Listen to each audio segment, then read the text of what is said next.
dia a todos e todas. Hoje a gente tem o prazer de receber aqui o Jorge Avelino, que é professor da GV, aqui de São Paulo. Para quem não conhece, eu acho que tu já é conhecido de boa parte, mas o Avelino foi pesquisador aqui do SEBRAP. Quanto tempo, Avelino? Eu fiz 7 anos. 7 anos, né? E depois pertenceu ao nosso Conselho Fiscal, então é uma pessoa da casa, né? Tá fora, mas tá dentro. E o tema do... Então, tá aqui o título, então, Avelino, por favor. Em primeiro lugar, queria agradecer muito o convite aí do Ronaldo, um prazer imenso estar aqui de volta ao SEBRAP. Faz tempo que eu não sento nessa mesa aqui, então é uma rememoração tranquila. Aí ele me pediu se eu tinha alguma coisa para apresentar, e eu vou apresentar o artigo que a gente acabou de publicar na revista Dados, e que não é um artigo fechado. Na verdade, ele está abrindo uma série de questões que a gente pode, inclusive, discutir aqui na hora do debate, né? Esse foi o título que a gente pediu, né? Quer dizer, para voto pessoal, voto... Cadê o troço aqui, ó? Voto pessoal, voto local e voto distrital. Mas é um estudo basicamente sobre a concentração eleitoral no Brasil.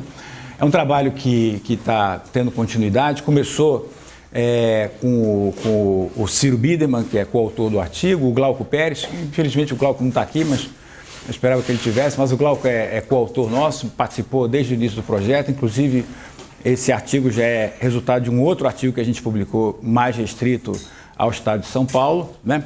E a gente tem continuado esse projeto num projeto temático que a gente está desenvolvendo lá na GV, com o financiamento da FAPESP. Então, isso aqui é meio que uma das primeiras conclusões, a gente espera ter outras aí para o futuro, né? Então, vamos lá. O que eu vou apresentar para vocês? Eu vou falar um pouquinho do debate sobre o tema, né? Opa, tá rápido. Como é que é essa discussão sobre concentração eleitoral, em relação com a conexão eleitoral, né? Basicamente, a preocupação vem a partir daí. O debate depois passou por uma coisa mais de concentração e descentralização do voto, depois entra na questão de estratégia eleitoral e concentração, que é o nosso foco maior. A gente entende a concentração menos como uma coisa descritiva, nós estamos menos preocupados em descrever os padrões de votação dos deputados e mais entender esses padrões de concentração como resultado de estratégias eleitorais. Isso é que eu vou entrar em mais detalhe, né? E para isso a gente vai precisar explicar uma medida de concentração que a gente usa, né? A gente vai apresentar alguns resultados e eu termino, obviamente, com as conclusões. Caramba! A literatura, né? Você tem uma discussão sobre o perfil do eleito e a conexão eleitoral. E, basicamente, você tem uma discussão que, desde o início desse debate, sobre a inadequação entre o sistema de representação proporcional por lista aberta no Brasil e os resultados esperados, né? Então, você tem a distribuição de votos muito concentrada, né? Então, você teria poucos candidatos com o perfil que seria esperado no sistema proporcional, que é aquele perfil de voto mais bem distribuído, são candidatos com base urbana, mais bem distribuídos, e, ao contrário, você teria muitos candidatos com um perfil mais concentrado de votos. Essa literatura, então, mistura localismo, né, o elemento local do voto, com paroquialismo, que é a visão do eleito, né, ruralismo, né, e conservadorismo. Então, isso aí é tudo tratado como conceito equivalente. Então, grosso modo, o nosso sistema, embora tenha o nome de proporcional, não está produzindo eleitos com essas características. Ao contrário, está produzindo eleitos com voto concentrado e com esse julgamento normativo sobre o que esses eleitos deveriam pensar, né? Qual seria o pensamento predominante entre os eleitos. Os candidatos com essa votação dispersa seriam minoria, né? São candidatos que seriam teoricamente mais urbanos, os mais ideológicos aqui, né? Então, e seriam representar interesses mais universais. Do ponto de vista da conexão eleitoral, você tem, então, uma grande maioria de deputados sendo eleitos, priorizando interesses locais, e pouquíssimos deputados, né, priorizando os interesses mais universais, as propostas mais de longo prazo, assim por diante, que deveria ser resultado de um sistema proporcional, né? Então, essa é a primeira parte do debate, e logo depois, quase que paralelamente, você tem uma visão também que é menos normativa, ela infere menos coisas sobre o comportamento dos deputados, mas também está relacionada, que é simplesmente descrever o perfil eleitoral desses eleitos. Então, grosso modo, é a discussão sobre distritalização. Então, Grosso modo, embora a gente tenha um sistema proporcional, você tem um perfil de eleito muito mais distrital. Então, isso aí depois vai resultar na visão de distritalização informal, né? Então você tem um perfil de votos mais concentrado, ao invés daquele que seria esperado novamente por um sistema proporcional. Então você tem, embora tenha um sistema proporcional, ele é totalmente inadequado, porque na verdade os eleitos e o processo eleitoral se dá no nível local, né? Então o que seria, a gente faria melhor, alguns desses autores advogam já a transição para um sistema distrital puro, que seria teoricamente mais adequado, né, ao que eles estavam observando. Finalmente, aí vem o debate, que é pensar a concentração eleitoral não a partir da concentração eleitoral, porque até agora a gente observava a concentração eleitoral, observava os resultados, e pensar a concentração eleitoral mais como variável dependente, né? Então você tem uma visão que muda um pouquinho, a concentração eleitoral deixa de ser um dado, deixa de ser uma variável independente e passa a ter a variável dependente. Vamos tentar explicar mais. E aí eu foco nas estratégias eleitorais, né? Então como é que você vai? Você virou candidato, né? A pergunta é sempre essa, uma vez que você virou candidato, o que você tem que fazer para se eleger? Qual vai ser a sua estratégia? Você não pode sair, dado o tamanho do distrito brasileiro, né? A maioria dos distritos brasileiros são reconhecidamente de tamanho muito grande. E dado o caráter aberto da lista, o candidato vai ter que buscar votos. Então, ele para poder se qualificar e poder estar ranqueado do ponto de vista alto na lista. Então você tem uma pergunta que é como é que ele vai fazer, né? Como é que ele vai se eleger? Se ele sair buscando voto em todo o estado, é muito caro e é inviável do ponto de vista logístico. Então, teoricamente, ele deveria escolher alguns pontos para concentrar o seu voto. Então, o sistema de lista aberta, embora seja proporcional, a lista aberta ela abriria espaço para essas estratégias individuais dos candidatos, exatamente porque eles precisam se localizar, se posicionar no ponto mais alto das listas como forma para tentar garantir a eleição. Então, você tem basicamente esse sistema brasileiro, você tem um sistema de lista aberta com distritos de grande magnitude, e tudo isso gera incerteza eleitoral, né? Grosso modo, quando você se candidata, você tem que responder duas perguntas. Quantos votos o seu partido vai fazer, portanto, quantas vagas o partido vai conseguir fazer e aonde eu vou estar na lista dos eleitos. Então, grosso modo, são essas duas perguntas. No caso brasileiro, teoricamente, a lista aberta, ela geraria incerteza nesses dois aspectos. O que a gente está vendo mais depois, a gente pode depois conversar sobre isso, é que do ponto de vista do partido se erra muito menos do que do ponto de vista do candidato. Então, se você perguntar a qualquer candidato numa eleição, quantas vagas o seu partido vai fazer? Ele vai dar um número. Esse número, o erro que está ao redor desse número é muito menor do que se eu perguntar para ele, mas em que posição da lista você vai estar? Então, ele vai dizer, o partido vai fazer 8 vagas. O partido pode fazer 10, 8, 6, né? Uma variação pequena. E aonde você vai estar nesses 8? Eu vou estar em 5º, aí o cara aparece em 20º. Né? Quer dizer, então, normalmente é isso que ocorre no processo eleitoral, o erro do segundo caso é muito maior.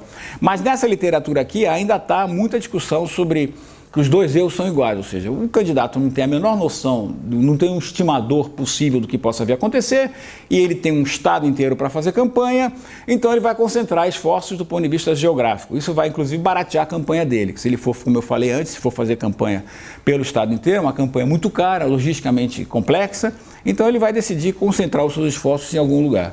E essa literatura aí começa a juntar voto pessoal, voto local e concentração eleitoral. E são coisas bem diferentes, né? Mas o raciocínio que está por detrás aqui é que, bom, diante desse dilema, né, de que eu tenho que concentrar os meus esforços eleitoralmente, eu vou concentrar esforços onde é mais fácil conseguir, ou seja, onde eu sou mais conhecido. Então, teoricamente, o voto do eleitor seria um voto vinculado à pessoa do candidato, à liderança pessoal do candidato, porque ele já foi prefeito, ele já tem uma liderança local por algum motivo qualquer. Então você teria essa liderança do candidato, esse voto pessoal, esse vínculo pessoal que o candidato poderia levar de partido para partido, então esses eleitores seriam fiéis ao candidato, mais ao candidato do que ao próprio partido, e isso explicaria a concentração de votos, ou seja, eu sou uma liderança local, uma liderança regional e, portanto, eu vou ter uma liderança pessoal e esse voto local meu vai se configurar, vai explicar essa estratégia de concentração eleitoral. Por que eu concentro esforços ali? Porque eu sou uma liderança naquele local, né? Então você teria uma outra explicação para essa concentração eleitoral. E aí o nosso problema era como é que você mede então a concentração eleitoral, porque no primeiro trabalho que a gente fez, eu fiz com o Ciro e com o Glauco, o que a gente observou foi que as medidas de concentração eleitoral que foram utilizadas até então eram muito ruins, né? Eram muito fracas porque elas não conseguiam nos dar, responder a pelo menos dois problemas, dois aspectos que é uma medida boa de concentração tem que resolver, né? Se você vai dizer que alguém é concentrado ou alguém é disperso, os votos dessa pessoa são concentrados ou dispersos, você tem que ter um contrafactual. Tem que dizer em relação ao quê? Quando eu falo que algo é mais concentrado, eu sempre estou subentendendo que é mais concentrado em relação a alguma outra coisa, né? Então, qual é a votação esperada desse candidato? Então, a gente usou uma medida que eu vou explicar depois, mas grosso modo ela separa e ao mesmo tempo junta, mas ela ataca esses dois problemas fundamentais da medida de concentração. Em primeiro lugar, qual é a distribuição dos eleitores entre os municípios do estado, né? Isso é importante para a gente ter mais ou menos a votação esperada. Em outras palavras, se o voto fosse aleatório, se o voto fosse a gente usa a expressão do dartboard approach, né? Quer dizer, que você tem um mapa grande, né? E as áreas, dependendo do tamanho da área, se eu jogar um dado aleatoriamente, a chance daquele dado cair na parte maior do mapa é maior do que nas partes menores, né? Mas se a gente for tropicalizar o mesmo processo, né? A gente pode subir no helicóptero lá do Paes e Barros, do PB, e pensar que os votos estão sendo jogados, né, assim, aleatoriamente, estão sendo jogados de helicóptero. E aí você vai ter mais ou menos uma distribuição de votos, que é a distribuição aleatória de votos, que deve corresponder à distribuição dos eleitores. Então, por exemplo, usando um caso clássico que a gente gosta de falar, se você vai para o Amapá, é muito provável, se você não controlar por isso, que todos os candidatos eleitos no Amapá sejam concentrados. Pelo simples fato de que Macapá, a capital do Amapá, leva 60% dos eleitores. Então, se eu fizer assim, como é que foi a distribuição de votos aqui?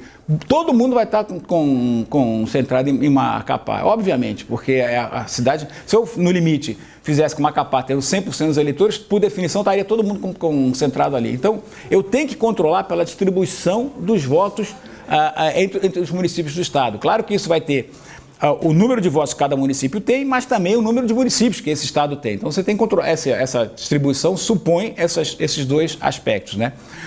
Então você pode pensar, outro ponto, uma vez que eu controlei por essa distribuição de votos, é esse contrafactual, né? Eu posso pensar nas estratégias empregadas pelos candidatos. E aí, por exemplo, se eu tiver empregado esforço em Macapá, eu vou ter mais de 60% de votos em Macapá. Eu espero que tenha isso, porque é o resultado do meu esforço ali. Então, a concentração eleitoral, né, os votos são desvios em relação a esse voto esperado. Então, aonde eu investi mais, eu devo ter mais votos do que o esperado, né? Aonde eu investi menos, provavelmente vou ter menos, né? Então, a ideia de concentração eleitoral supõe que você tem esse voto esperado aí. Então, a medida de concentração precisa considerar esses dois aspectos. A distribuição, o contrafactual, né, como eu vou falar mais adiante, que são esses votos esperados, e os investimentos eleitorais, né? Lembra que o candidato ele tem um estoque limitado de recursos eleitorais para usar, né? Quer dizer, ele tem dinheiro, relações, cargos para distribuir, o que seja, mas ele tem um estoque limitado. Então ele tem que decidir o problema estratégico dele é aonde eu vou botar esses recursos, aonde eu vou, né? Onde eu vou alocar esses recursos do ponto de vista que maximize as minhas chances de eleição. Já entrando aqui no índice, então, né? O que a gente usou foi o índice G. É um índice muito usado na literatura de economia urbana, aí a grande contribuição do Ciro, né, que é economista urbano. E basicamente o G ele é o somatório da diferença entre as proporções do voto do deputado naquele município sobre os votos totais do deputado, menos os votos daquele município sobre as votações, sobre a votação geral do Estado. Em outras palavras, é a proporção de votos do município em relação aos votos do deputado, menos a proporção de votos do município em relação aos votos totais do Estado. Ou seja, a segunda termo ali é o voto esperado, né? Se você pensar que quando o cara tem o candidato tem os votos esperados igualzinho, se VDM sobre VD é igual a VM sobre V, vai dar zero, e aí o G vai ser zero e reflete bem isso aí, né? Então, As vantagens do G, ele considera a distribuição dos eleitores entre os municípios do estado, com essa VMV, como eu falei, e como contrafactual esperado em distribuição na aleatória dos votos. Ou seja, aquela perna lá, VMV, né, aquele termo ali, representaria a distribuição contrafactual. Então, o G ele é um somatório desses desvios, né, das proporções de votos em relação a isso. Isso permite avaliar mais especificamente a concentração como desvio do padrão esperado, né, e produto dos investimentos eleitorais. E aí, como é que isso aí dá, né? Estou falando, agora vamos a alguns resultados. Aí aqui, por exemplo, eu peguei um artigo, a gente pega os indicadores de concentração de todos os candidatos, né? E aí pegamos entre os eleitos alguns tops de concentração e alguns tops de desconcentração, né? E aí você tem, por exemplo, o caso do Odelmo Leão, que foi um dos tops de concentração. O Odelmo Leão foi prefeito de Uberlândia, então você pode ver a concentração. E aqui o indicador, deixa eu explicar. O QL, o G é uma medida agregada para cada parlamentar. O QL é uma medida de concentração naquele município, né? Então, o QL basicamente é aquela, em vez de ser isso aqui que eu mostrei para vocês, né? Esse VDM sobre VD, eu divido VDM sobre VD sobre VM sobre V. Ou seja, novamente, se a distribuição de votos do candidato naquele município for igual à distribuição esperada, vai dar 1, certo? Então, quando o QL é 1, significa que eu tive o voto esperado naquele município. Abaixo de 1, menos do que seria esperado, e acima de 1, portanto, mais do que seria esperado. Então, essa medida do QL é utilizada para quando você vai analisar os municípios. E aí você vê basicamente o grosso de concentração de votos do Odelmo Leão em torno da área de Uberlândia. Ou seja, ele foi prefeito de Uberlândia, ele sim é o caso clássico de concentração eleitoral. Ele sim é o caso clássico de distritalização, né? O que eu vou mostrar para vocês é que é um caso raro também. Esse aqui é a questão, né? Então, mas esse é o caso mais clássico de distritalização. O Odelmo Leão certamente gostaria de desenhar um distrito bem pequenininho que abrangesse aquilo ali, onde ele seria praticamente imbatível, né? Então, esse é o caso mais clássico, né? Aí vamos para um voto de opinião, né? Um pouquinho de provocação também, que eu gosto de fazer, que é do Marco Feliciano. Que partido que é, O Odelmo, eu acho que é PP, se eu não me engano. O Feliciano é PSC, né? O voto de opinião, então, né? Já que todo mundo gosta de ter voto de opinião, o voto do Feliciano é um voto de opinião. Então você vê que o Feliciano tem voto em tudo que é lugar do estado de São Paulo, né? Com exceção daquele pontinho branco lá que eu chamei da nossa aldeia gaulesa, que é Turmalina, né? Turmalina, onde ele não tem voto nenhum. Turmalina tem 1.000 e poucos eleitores. Turmalina. Tem 1.000 e poucos eleitores, é o único lugar onde o Feliciano não teve voto. E olha, ele tem voto pra caramba aqui, ó, concentração ali em São Sebastião, então ele tem algumas concentrações, mas o mapa dele é o mapa clássico do cara de voto de opinião, não é isso? É o cara que tem voto em tudo que é lugar. Se a gente deixar os preconceitos de lado, a votação do Feliciano é uma votação de opinião, ou seja, tem muita gente ali que concorda, vota nele porque ideologicamente concorda com ele, com as opiniões que ele dá, e ele tem investido muito nessa coisa de ter um voto de opinião, né? Os embates que ele tem na Comissão de Direitos Humanos, assim por diante, ou seja, ele tem sempre uma atuação para buscar esse tipo de eleitor. Então você já vai ter esses mapas aí, e eu vou, né? E aqui tem eu vou voltar aos mapas depois, mas aqui a gente, não sei se vai dar para vocês lerem aí, esse aqui é o problema, mas essa tabela é fogo. A gente pegou, então, todas as eleições de 94, guardado lá o asterisco de 94, porque só tem resultados para um número menor de estados, né? Até 2014, né? Então, a gente vai ver que, não aponta aqui, né? Então eu vou ter que apontar com o dedo. Aqui você tem a votação dos eleitos, não eleitos e de todos os candidatos. Como a gente pode ver, esse quadro que está em 94 aqui, ele se reproduz em todas as eleições. O que eu quero dizer é o seguinte, os eleitos têm muito menos concentração do que os não eleitos. Na verdade, todos os candidatos aqui, a média de todos os candidatos está sendo puxada para cima pelos não eleitos. Então, grosso modo, a maioria dos candidatos que se elegem no Brasil não tem votação concentrada, tá? Não é o padrão Odelmo Leão. Provavelmente também não é o padrão Marco Feliciano, mas é um padrão intermediário onde a questão da concentração não parece ser relevante. Então, a gente vê que esse padrão se reproduz por todos os estados, né? E aí tentou explorar algumas coisas que eu vou voltar mais adiante sobre esse tema depois. Tentou explorar, bom, se a nossa unidade de análise não for um município, e se for uma outra unidade de análise? A gente precisava de uma unidade de análise, então, que respeitasse algumas restrições, que tem que ser uma unidade de análise que pelo menos tenha um conjunto de municípios, que seja estável ao longo do tempo e assim por diante, né? Então a gente usou a definição de micro-região do IBGE e mesorregião do IBGE, que é a definição, basicamente, mesorregião, eles definem mesorregião como uma região economicamente quase que autônoma, você tem muita viagem nessa região, muita troca econômica, muito comércio, assim por diante, né? E as micro-regiões seriam parcelas dessas mesorregiões, né? Você tem um número de micro-regiões no país mais ou menos equivalente também ao número de deputados, acho que são 508. Quantas são, Fred?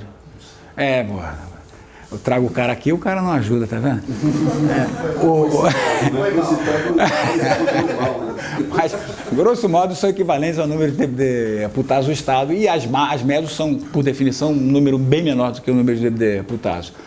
E a gente viu que, claro que quando você passa para uma unidade de análise maior, o próprio G vai te dar um nível de concentração maior. Como eu falei, se a unidade de análise for o Estado, vai dar todo mundo concentrado nos seus respectivos estados. Então, na hora que eu estou aumentando o Estado, naturalmente vai aumentar o G. E aí você vê que o G aumenta. O que a gente viu é que ele não aumenta na proporção que a gente esperava, mas aí tem que analisar melhor, isso é uma coisa que a gente ainda está por fazer. Mas você tem um aumento do G, né, quando você parte para a unidade de análise maior. O que foi curioso para nós é que a gente esperava que isso aqui aumentasse para cá também, e aí não aumenta, ou pelo menos não aumenta de forma significativamente. Então, se tem concentração, ela tem muito mais a ver com a micro-região do que propriamente com a mesorregião. O que eu quero dizer com isso? O deputado, o candidato, ele pode ter concentração na micro-região e depois, em vez de ele continuar, ou seja, ele tem um município, ele vai para a micro-região, mas em vez de ele continuar se expandindo contiguamente, ele vai pular para uma outra micro-região. E isso é que vai ser expresso nos mapas que a gente consegue observar, ou seja, se tem pontos de concentração de votos, né? A concentração, quando ela existe, ela não é contígua, ou seja, ela não tem um padrão distritalizado e muito menos relacionado com um voto pessoal, como a literatura até então pensava. É algo para ser explicado, né? Então você tem, desculpe, um aumento do G quando você passa para a micro-região, mas esse aumento em relação à mesorregião é muito menos significativo, aqui chega até a diminuir, tá vendo? Tem alguns casos que chega a diminuir, ou seja, aí o padrão micro e meso já não é diferente, o que é surpreendente, né? Do ponto de vista que você está aumentando a unidade de análise para o G, né? Você deveria esperar um aumento progressivo disso aqui, né? Até como eu falei, até chegar no Estado, né? Então, os resultados a gente indicam que essa coisa de concentração eleitoral é coisa de perdedor, tá? Quem vai perder a eleição. E se vocês olharem para uma lista eleitoral, você tem ali um grosso de candidatos, isso foi o Zé e a Gisela Sim que mostraram isso pela primeira vez, não sei se ele mostra que você tem a distribuição de votos na lista eleitoral é sempre muito concentrada em relação aos eleitos e aqueles primeiros suplentes ali. E aí você tem um bando de candidato para baixo. E ali, por que esses caras aparecem? Porque o partido pediu? Pode até ser, mas eu acho que aparecem mais porque eles estão se candidatando ali, porque o objetivo final deles é uma candidatura local 2 anos depois. Então, você está basicamente aparecendo ali. Quer dizer, uma coisa é você ser o Ronaldo, líder comunitário, não sei o quê, legal, Ronaldo, né? Outra coisa é você sair candidato e aparecer com 5 mil votos. Então, você não é mais o Ronaldo. Eleitoralmente, politicamente, você mudou o seu status. Você agora é o cara que tem 5 mil votos atrás de você e, portanto, o relacionamento seu com os outros membros do partido passa a mudar. Pode ser que esses 5 mil votos sejam suficientes para te catapultar numa eleição para vereador ou mesmo, se depender do município, para prefeito, né? E aí a sua campanha como o seu objetivo normalmente é a campanha local, claro que isso a gente precisa comprovar mais, a ideia de carreira política, como é que funciona isso aqui, a gente precisa investigar mais, é o que a gente tem se dedicado. Mas, grosso modo, a ideia de que o cara é local porque a opção dele é essa mesmo. O investimento ele é local porque ele está visando uma outra coisa, né? Ele está visando consolidar uma liderança local com vistas, com outros objetivos que não ganhar necessariamente a eleição. Você viu uma perguntinha? Então você teria numa lista... Caramba! Você teria numa lista aí várias ambições, né, digamos assim. Tem os que entram para ganhar e um monte que entra não para ganhar a eleição para deputado federal, mas para ganhar outras coisas, né? Isso que a gente precisa analisar melhor. Então, grosso modo, o padrão de votos concentrados não é um padrão do cara que vai ser eleito, é um padrão do cara que vai perder. E o que a gente observou, ainda que anedoticamente, como a gente escreveu lá, né, como gosta de dizer o Ciro, Em princípio, o que parece, o cara que se elege, se a gente está tentando investigar agora, eu acho que uma das primeiras medidas, quando eu me elegi no primeiro mandato, é tentar desconcentrar os meus votos. Então eu vou tentar desconcentrar, porque é a ideia básica de que eu vou diversificar os ovos, as cestas em que estão os ovos, né? Botar todo mundo numa cesta só, eu sou muito mais vulnerável a qualquer variação do que se eu consigo diversificar um pouco mais os meus núcleos de eleitores, né? Então, esse padrão que a gente vê não tem nada a ver com o que a literatura até então falou, ou seja, a ideia do cara ser concentrado, ou de um leão, é um caso raro, né? Não é um caso muito comum, né? Então, a diferença entre o grau de concentração média entre os grupos de candidatos eleitos e não eleitos, ela vai aumentando, né? É significativa, né? E ela é 0% em todos os anos considerados. A gente conseguiu ver o cálculo da variação, e aí não me perguntem porque esse foi o trabalho do Ciro, né? Mas a gente conseguiu estabelecer, com a variação a gente consegue estabelecer se esses valores médios são diferentes ou não do ponto de vista estatístico. E a diferença dos eleitos e não eleitos é diferente estatisticamente. Essa é outra vantagem do G, né? A gente consegue calcular a variância, então consegue pelo menos comparar os valores se são iguais ou são diferentes do ponto de vista estatístico. Ao longo do tempo, entre os eleitos, salta aos olhos a queda na magnitude da concentração, né? O G, ao contrário do que a literatura diz, ao longo do tempo vai caindo o G de 0,125 para 0,0194. Entretanto, como o número é pequeno de observações para os eleitos, né, a gente não consegue ver significância nisso aí. Depois a gente pode discutir isso aí. Eu acho que talvez o crescimento dos gastos de campanha tenha facilitado também essa desconcentração. Ou seja, como o dinheiro era abundante, eu posso fazer campanha em vários lugares. Lembra que eu falei que tinha restrição, né, de recursos? Se a restrição é menor, você pode ampliar mais os seus esforços, né? A situação inversa ocorre no caso do grupo dos não eleitos, né? Embora a variação da magnitude da concentração tenha sido menor do que de 2,10 para 2,21, ela estatisticamente é significante, ou seja, a concentração dos não eleitos aumenta e aí de forma significativa ao longo do tempo. Essa significância é explicada, claro, pelo número maior de observações. Eu tenho muito mais não eleitos do que eleitos, obviamente, mas também porque você, quando vai aumentando o número de candidatos, e como o número de eleitos é finito, né, ele permanece 513 o tempo todo, é claro que eu vou aumentando o número de candidatos. Se eles não eleitos são sempre com concentração, né, maior, é provável que a concentração dos não eleitos aumente também um pouquinho ao longo do tempo, né. Eu queria apresentar o mapa dos candidatos. Isso aqui, se eu clicar aqui, pega a internet? Não, né? Deveria pegar. Sim. Controla ele, né? Para tirar a tela grande.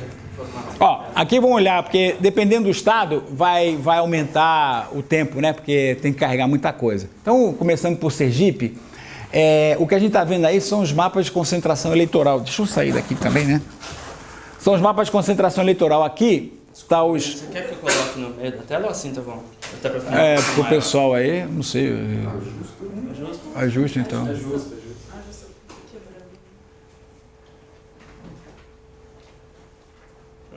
Ele vai sair já. Vai no zoom, fica com isso no gol, vai no zoom. Já foi. Já foi? Bom, as cores, como vocês podem ver aqui, deixa eu ir adiantando o expediente então. As cores tem a ver com, aqui é praticamente 0 voto, né? Branca 0 voto. E aí vai aumentando. Aqui é mais ou menos a votação, né? Perto da votação esperada. Aí vai o mapa de calor aqui, né? E vai aumentando à medida. Então, a nossa Joana d'Arc, né? Ela tem não foi eleita. Aqui são todos os candidatos. Então, de 94 até 2014. Então, se alguém quiser ver um candidato aí, se não for num estado grande, né? Quer dizer, ou pode até ser, a gente pode arriscar. Mas a Joana d'Arc, então se eu clicar aqui, onde ela concentrou votinho, a Joana d'Arc? Em Canindé do São Francisco, lá ela representa 1% do total do estado.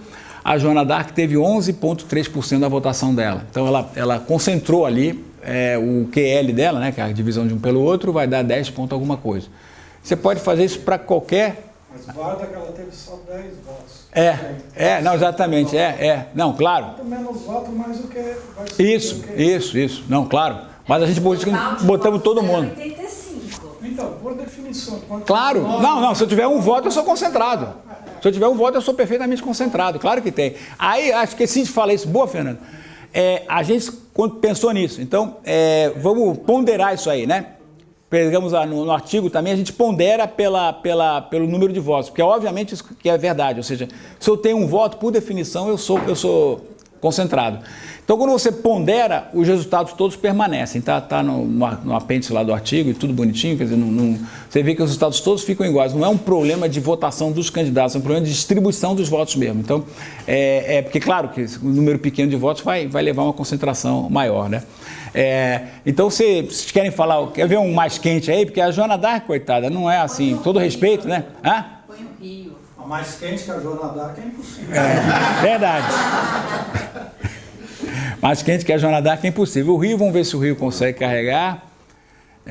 Isso que a gente está mudando de servidor, isso deve ficar bonitinho. E a gente quer depois introduzir para deputado federal, deputado estadual, senador, governador. A gente sai muito pouco, né? O que vocês querem aí do Rio? Deixa o PRB. PRB? Quem é o... Alguém conhece aí, ó?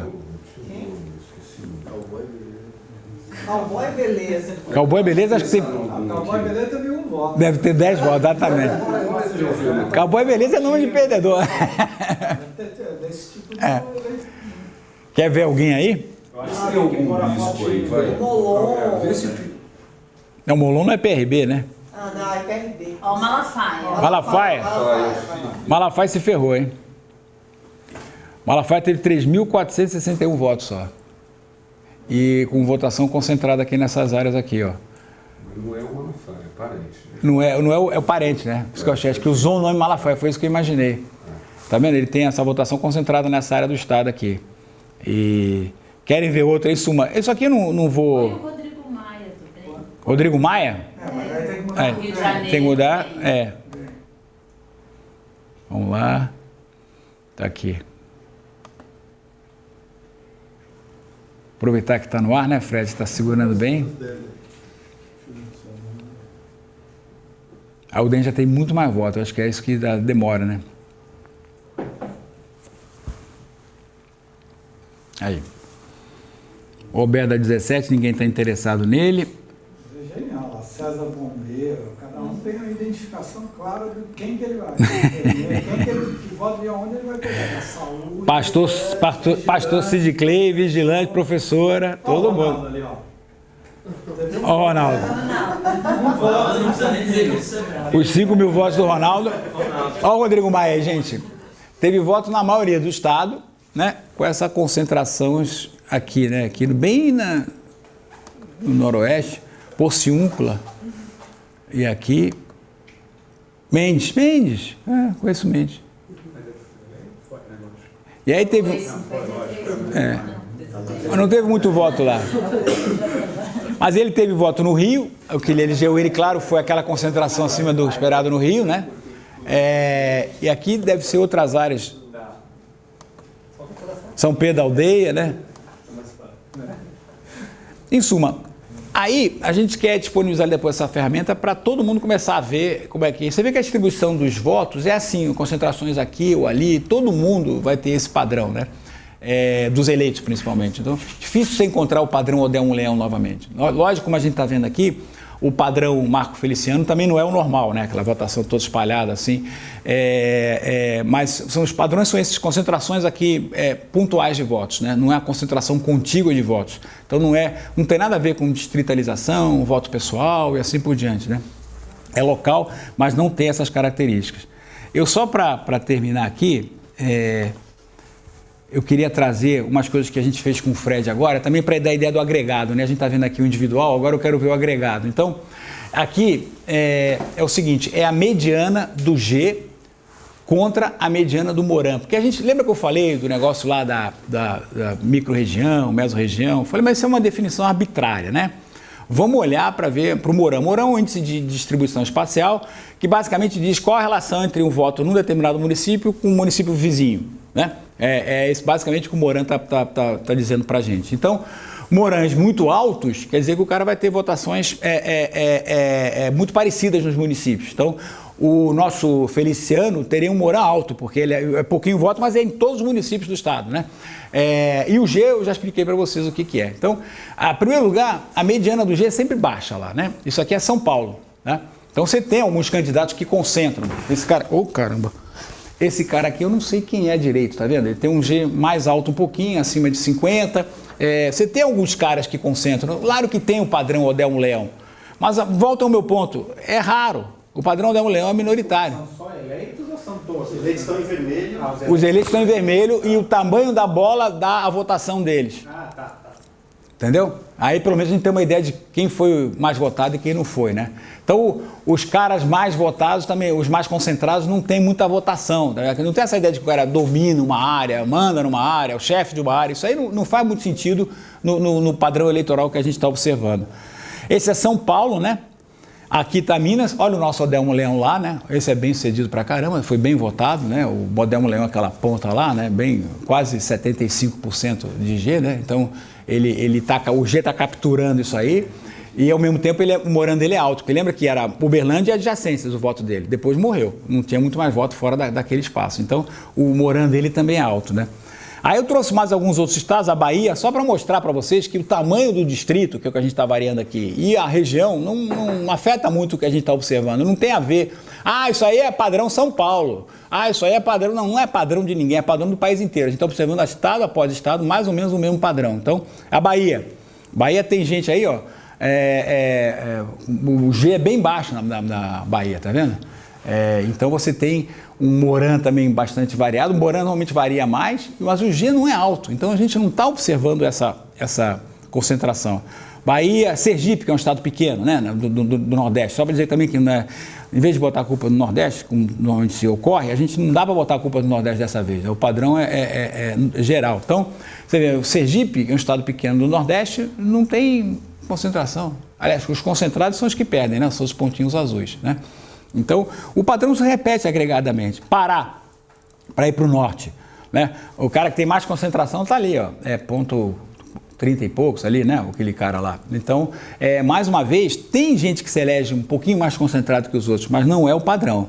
Aí, Amapá, né? Amapá você vê, tem um cara ali concentrado que conseguiu se eleger, provavelmente concentrou-se votos em Macapá, ele conseguiu fazer alguma coisa, né? Investiu ali, mas também o padrão se repete. Então, o que eu estou mostrando para vocês é que o que a gente está vendo aqui não é diferentemente do esperado pela literatura, o perfil eleitoral não é concentrado, não é distritalizado, tá? Tem as concentrações quando existem, elas são muito mais pontuais, como eu falei. Então, ela pode ser no máximo na micro-região, né, onde você tenta espraiar a sua influência para determinada micro-região, né? E os eleitos tendem a apresentar vários núcleos não contíguos, né, de concentração. É mais uma rede de apoios locais do que resultado de liderança empresarial. Então, uma das coisas que a gente está pesquisando agora são essas redes locais. Como é que formam essas redes locais? Como é que quem é esses caras que vão dar apoio para o deputado? Como é que decidem? Quais são as relações estabelecidas? Assim por diante. Ou seja, como é que você explica o funcionamento do nosso sistema, né? Então, é um processo, como eu falei, uma pesquisa que ainda está em andamento, e essa aí é mais ou menos estabelecendo o que a gente encontrou e como é que a gente vai tentar explicar o que a gente está encontrando. E, finalmente, a gente pode discutir depois os efeitos do fim do financiamento empresarial. Provavelmente vai concentrar um pouquinho mais os votos, porque, como eu falei antes, com menos dinheiro, os impedimentos logísticos ficam maiores, né, mais importantes, e, portanto, deve concentrar um pouquinho, não sei ainda quanto, não tenho a menor ideia, mas é provável que concentre. A gente tem uma coisa ainda para a gente observar. Bom, é isso então, gente. Obrigado aí. Obrigado.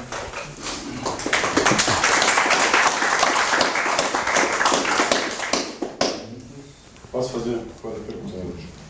Vontade. Então, um prazer, Alberto Veloso, eu sou editor, sou produtor de conteúdo, tenho uma produtora chamada Dezembro, nós fazemos filmes e livros.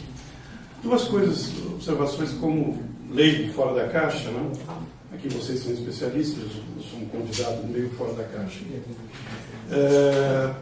A tendência no país é concentração, o colonialismo, a tradição do poder local, e isso sempre foi na história colonial e passou para nós agora nos nossos dias. Ainda, na minha opinião, é óbvio isso, né?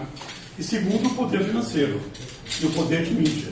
Quem tem o poder da mídia, quem tem o poder da rádio local, da TV local, dos jornais locais, jornais estaduais, concentra maior poder de ganho.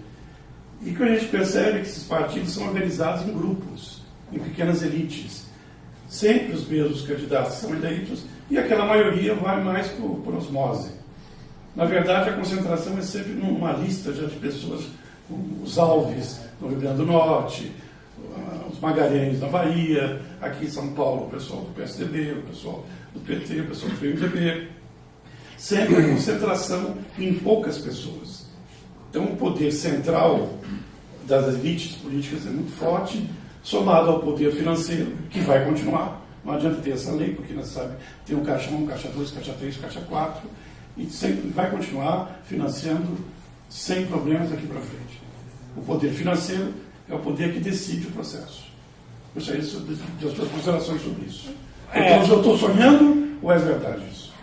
Eu não sei quais são as consequências do fim do financiamento empresarial. Eu não consigo antecipar agora. Eu só acho que os mecanismos de controle estão mais agudos. Acho que as pessoas estão com mais medo de ir para a cadeia. Assim, não vão assim, agir como se nada tivesse acontecido. Né? Acho que... o presidente está recebendo alguém no Palácio meia-noite. Eu acho que isso aí... Calma, deixa eu colocar minhas oposições. Eu não consigo... Não, para a gente não fazer o Isso aqui parece um autoritarismo lá. Não, é só a cultura da casa. Vamos esperar o companheiro falar. Evoluindo. E aí eu acho que eu não consigo observar. Eu estou falando como pesquisador, então eu não consigo observar. Eu tenho que olhar para ver, eu não consigo dizer para você se vai continuar tudo como era antes, como não era. E o poder da depois, mídia? como caixa 2 a gente não observa. Então é aquele negócio assim, pergunta para qualquer candidato, você usou caixa 2, ele vai jurar de pé junto que nunca viu aquilo na vida. Então, difícil você capturar, né, estimar a caixa 2, assim por diante. Então, tem vários problemas aí para estimar esse tipo de coisa. Em relação à reeleição que você falou, a taxa de reeleição no Brasil é uma das mais baixas, comparativamente falando. Ou seja, tem muito candidato que perde a eleição aqui no Brasil. Muito deputado que perde a eleição no Brasil. Dona Júlia, aliás, está trabalhando sobre isso. Por que esses caras perdem, né? Candidato de alta qualidade, competitivo pra caramba, ganhou uma eleição e perde a próxima? Como acontece isso? Né? Então você tem uma renovação. Claro que você tem também as chamadas dinastias familiares que você falou. Mas isso é uma pesquisa para ser feita. Eu não sei, eu até conheço os casos aí, eu posso citar outros, além dos que você citou, né? Mas isso é uma pesquisa para ser feita no Brasil, o alcance disso aí, né? E finalmente, em relação à questão do coronelismo, do poder local, isso não impede o que eu mostrei aqui. Eu só disse, eu estava até conversando isso com a Miriam lá fora, quer dizer, pode existir o cara ser o chefeite local. O problema é que ele tem que coordenar com mais alguém para eleger alguém, senão ele passa a ser um chefeite local, aqueles votos dele não vão valer nada, né? Então, não é contraditório, necessariamente contraditório, que em alguns lugares você possa ter esse chefeite local. O seu problema não é, mas esse cara precisa coordenar, precisa juntar com mais outros chefes locais para eleger alguém. E isso é um trabalho que também a gente pode vir a discutir aqui, mas você acha que talvez seja para outra vez, é um trabalho realizado pelos partidos políticos, que vão coordenar. Partido político, o que a gente tem observado é que pode ser ruim do ponto de vista ideológico, para ajudar o eleitor a tomar decisão, aquelas coisas todas, mas para organizar campanhas não tem sido tão mal assim, né? Então, talvez seja papel do partido político. Então, nada que você falou é compatível com o que eu estou falando aqui. Ou seja, pode ter dinastia, eu não sei o tamanho, a extensão disso aí, né? Eu acho até que tem, concordo, acho que tem, mas eu não sei, ainda não vi uma pesquisa ainda sendo feita em relação a isso. Pode ter esse efeito local e assim por diante. Com relação à mídia, aí também a gente tem que olhar bastante qual é a influência dessa mídia, né? Porque, no caso para deputado, eleição para deputado, eu estou só me concentrando na eleição legislativa, a televisão, ela é um elemento quase inócuo, né? Na verdade, você paga um preço mais por não estar do que você ganha por estar, né? Então, porque na hora que aparece lá a campanha, você pode olhar no YouTube isso, qualquer campanha eleitoral legislativa, aparece o primeiro candidato falando o nome, o número e uma palavra de ordem, né? Pela justiça no Brasil, pela saúde no Brasil, pela educação no Brasil. Depois do quarto ou quinto, todo mundo é igual para o eleitor, ou seja, a televisão não te ajuda muito a discriminar a eleição legislativa. Então, acho que a eleição legislativa, ao contrário da eleição majoritária, ela é decidida por outros mecanismos, que é isso que a gente está tentando estudar, como é que se formam essas networks de apoio e assim por diante. Então, é um pouco como se fossem eleições um pouco, né, estratégias distintas, né? Então, eu posso me eleger majoritariamente através da televisão, fazendo uma boa campanha de televisão, tenho chance, né? Na eleição legislativa, a televisão um pouco te ajuda, a não ser que em alguns casos, por exemplo, que o partido dê todo o tempo para um determinado candidato, como foi o caso do Tiririca. Foi uma aposta que o PR teve, de que achou que o cara ia estourar, né? e deu todo o tempo para ele lá, para ele falar, né, o pior que tá não fica, aquelas coisas todas lá, e marcou a eleição. Deu certo, né? Do ponto de vista de marketing, deu certo. Você conseguiu alavancar um monte de outras candidaturas com aquela do Tiririca. Mas são casos raros, né? Então, você convencer os outros candidatos de um partido maior, que todo mundo tem que ceder o tempo para aquele, por que vai dar aquela vantagem para aquele e não para mim, né? Porque ele, não eu. Então, tem todo um processo muito complicado aí que é difícil de resolver.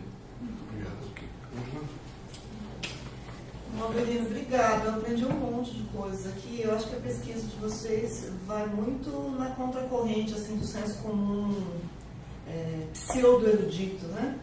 Que jornalista fala, muito analista fala e tal. Eu acho da maior importância. A pesquisa acho que deviam divulgar nesses meios mais gerais aí que apostam sempre nessa tese recorrente do clientelismo, etc. Porque acho que vocês estão mostrando que o funcionamento... A clientelismo é outra discussão. Não, mas esse... E eu concordo com você, tem muito, as pessoas veem muito mais que... Eu sempre digo o seguinte, olha, nos Estados Unidos é constituent service, aqui é clientelismo. Os nomes, né, que as coisas vão tomando. Nos Estados Unidos não tem clientelismo, tem constituent service, aqui é clientelismo. Então, lá é lobby, né, aqui cada um. Enfim, então eu acho da maior importância. Eu queria te perguntar justamente sobre isso, sobre essa dimensão, duas coisas na verdade, sobre a dimensão comparada, né? Quanto que esse padrão é similar ou diferente de outros países, porque uma outra coisa que a gente faz sempre também é dizer, até a gente estava conversando agora há pouco, né, de América Latina, você sempre imagina assim, um padrão da América Latina e outro lá do Norte, né? Então eu queria saber um pouco isso. E a outra coisa que eu fiquei pensando aqui é que quando você mostrou os dados, eu fiquei o tempo todo imaginando assim, se essas reformas como o voto distrital, mesmo distrital misto, venham a ser aprovadas, que tipo de efeito isso teria? Né? Porque você está mostrando que o voto, na verdade, está mais distribuído. Né? Quem seria beneficiado, no fim das contas, com essa redistribuição? Bom, vamos por partes. A parte comparativa, a gente adoraria fazer. O Scott Desposado está querendo mexer com o negócio dos Estados Unidos, isso, para ver lá, porque lá também tem, você pega o distrito, tem tudo bem, tem 600 mil eleitores, mas como é que é? Né? É claro que eles conhecem melhor isso, mas para tentar entender melhor até aquilo lá. Mas é difícil você ter esses dados que a gente tem para os outros países da América Latina. Eu adoraria ter, mas é raro ter esses bancos. Pelo menos eu não... Isso. Isso. Mas o Chile é aquele 2 vagas, não dá para comparar o tamanho do distrito, Finlândia talvez, mas aí eu não sei se a gente consegue comparar isso assim tão facilmente. Com relação a outra pergunta, que é mais quente, se eu estou certo, tudo que eu estou falando aqui, só vai ter voto distrital por cima do Congresso. Vai ter que ser exógeno. Eles não vão votar isso não. Eles não vão votar, vão dar um tiro no coração. O negócio de dar tiro no coração é para poucos, né? Então, eu acho que eles não vão votar isso não. Eles podem votar até o distritão. E volta e meia aparece aí o distritão, e porque o distritão, quem vai perder, dependendo da lista, né? Qual partido que você está, né? Porque normalmente, se as coisas que o Zé apresentou lá tá certo lá, os eleitos estão sempre entre os mais votados mesmo. Então, quer dizer, você está sempre ali. Se pegar o grupo dos eleitos, quem vai perder com o distritão, eu acho que é um número pequeno de eleitos, né? Porque o cara que vai perder com o distritão é o cara que dependeu mais dos votos dos outros candidatos do partido dele para se eleger, né? Então, uma votação menos concentrada no partido dele do que na maioria dos partidos. Então, eu acho que o problema do distritão eles talvez não aprovem o distritão, agora já saiu de moda de novo, porque dois problemas, porque o partido se enfraquece demais, talvez, esse elemento de coordenação que a gente ainda está estudando, né, do partido, como é que faz a lista é toda feita do ponto de vista estratégico, ninguém vai querer ser candidato, né? Até então o senso comum acha que a lista do partido é formada o quê? Faz um churrasco, dá cerveja para todo mundo, aí a uma certa hora pergunta, quem quer ser candidato? Assim daqui, né? Assim, né? Quer dizer, então, como se ninguém fosse profissional nessa história. Então, a lista a gente tem que estudar isso, como é que é feito, mas o distritão tem outro problema que abre uma brecha, que eu acho que é o maior temor, junto com o primeiro, que é a candidatura avulsa. Talvez aí abre espaço de eu poder ser candidato sem precisar de partido, pô, não é o mais votado que você é, aí você perde o controle do troço completamente. Então, eu acho que o distritão, embora não mexa muito com a vida deles, potencialmente pode gerar um grande problema. Quanto ao resto das propostas, voto distrital, uninominal, aquelas coisas lá, vamos virar Estados Unidos, voto distrital, se quisermos virar uma Alemanha, né? É fácil virar Alemanha, é só botar voto de sistema distrital misto, né? E eu acho que nada disso passa por dentro do Congresso. Acho que tem que ser por fora.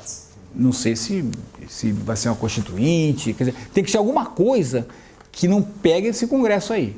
Porque o que a gente está mostrando é que não é uma coisa que aconteceu ontem, isso é uma coisa que vem desde 94.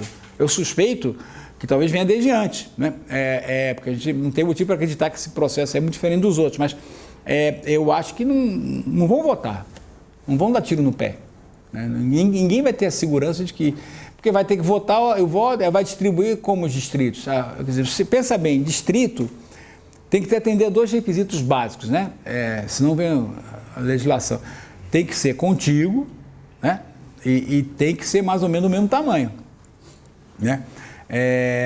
As salamandras lá, não sei o que, você pode até tentar desenhar, mas é complicado também, vai ter recurso no Supremo, aquelas coisas, porque o distrito é contíguo, não quer dizer que seja... Salamandra é um caso clássico na ciência política, que é você desenhar um distrito como se fosse uma salamandra, então um corpo aqui com um monte de perninha para maximizar o voto do cara que está ali naquele distrito. Você pode desenhar coisa maluca assim, contígua, mais ou menos do mesmo tamanho, mas certamente você vai sofrer algum tipo de sanção, de medida no Supremo. Então, acho que eu não vejo, eu acho que essa discussão de, se eu estou certo, essa discussão de voto distrital é perda de tempo. Não vai, pelo menos pelo Congresso. Pelo Congresso não vai. Achar que o Congresso vai aprovar um troço desse, eu acho que não vai acontecer. Miriam? Então, Avelino, eu também queria agradecer, achei muito interessante. Como a gente estava conversando lá fora, eu acho que é fundamental, porque desmonta um monte de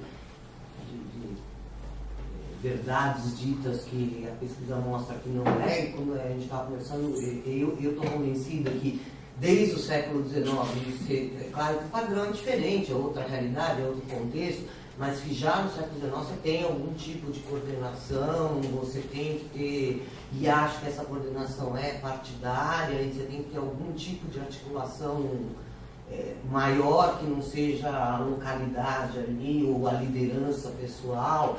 E por isso, então, a primeira pergunta que eu queria fazer é uma que você está dizendo que você não quer responder, mas eu queria insistir, que é, mesmo que vocês ainda esteja aberto na pesquisa, mas que você falasse um pouco mais sobre essa coordenação partidária como ela se dá hoje.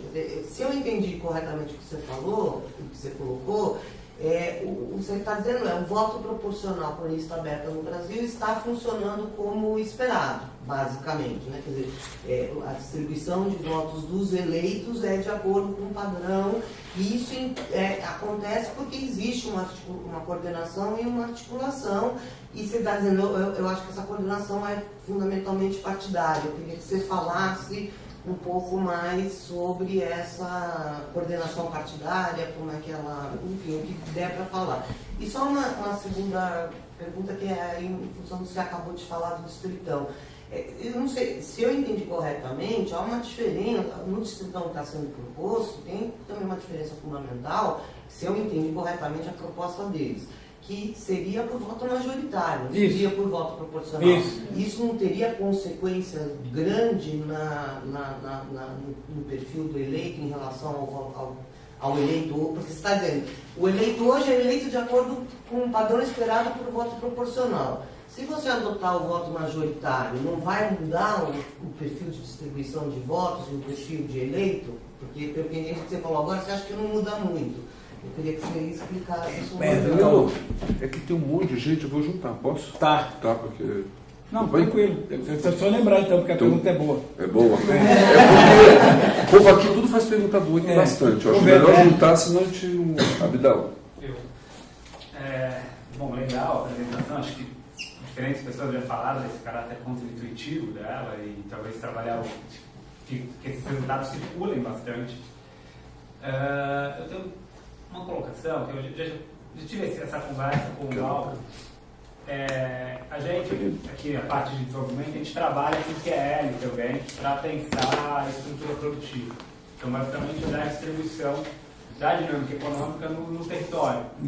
Se você não se incomodar, eu queria que você botasse em uns mapas, ou do Delmo, ou do Concentrado, ou do Marco Feliciano. Porque a sensação que a gente tem é que talvez Caio, fazer uma diferenciação do que você chama de concentração. Talvez, o que eu estou querendo dizer? Uma coisa é o voto ser concentrado, ou o indicador ser concentrado. Você ter QLs acima de 1. Outra coisa é ele ser seletivo, ou seja, ele ser pouco distribuído. Isso. A impressão que eu tenho é que o voto do Odelmo, qualquer coisa assim, o voto do Odelmo, ele é ao mesmo tempo concentrado e muito seletivo, porque tem muitos municípios que não dão nenhum voto para ele. Então, a gente chama de zero estrutural, né, que são as suas caselas em branco. Ele é muito relevante.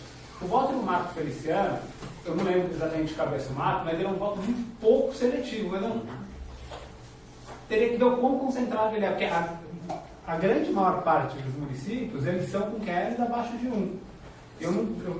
Para mim não ficou muito claro quais eram acima de 1. Então, talvez, mais do que uma dupla, você tem duas duplas, né? Ser concentrado e pouco concentrado, ser seletivo e pouco seletivo. Isso possibilita, do ponto de vista analítico, diferentes configurações.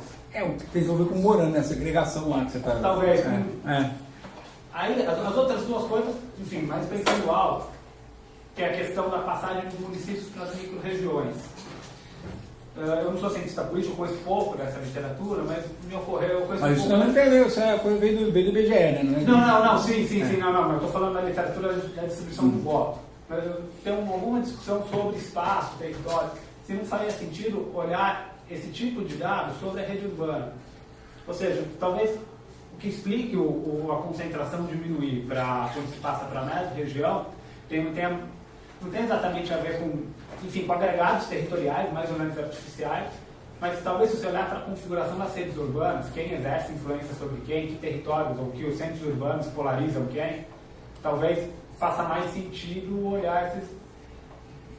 Eu não sei se tem estudo nessa área, enfim, faz essa... Eu achei que o Glauco estava fazendo isso. Trabalhar com rede urbana? Achei que o Glauco estava fazendo isso. Ele mostra que é a rede que determina. Ele estava tentando fazer isso, estava trabalhando Tá vendo, mesmo. Alexandre? Já deu a resposta do Glauco, sem saber né? A gente combinou. É que talvez ele volte. Pode ser mais uma ou... Não, porque tem... Pode. Porque aí tem mais gente, tem bastante, tá? Qual é o seu nome? Luiz. Esperar que os deputados mudem de acordo com os anseios da sociedade não vão mudar. Que mecanismos poderiam ser adotados para forçar essa mudança? Aí é complicado, né? Eu não sei se eles... Definiu o que é o Anseio da sociedade, exatamente, é complicado. Não, faço decreto. Faço Bom, vamos lá. Por exemplo, o judiciário hoje tem certo controle pela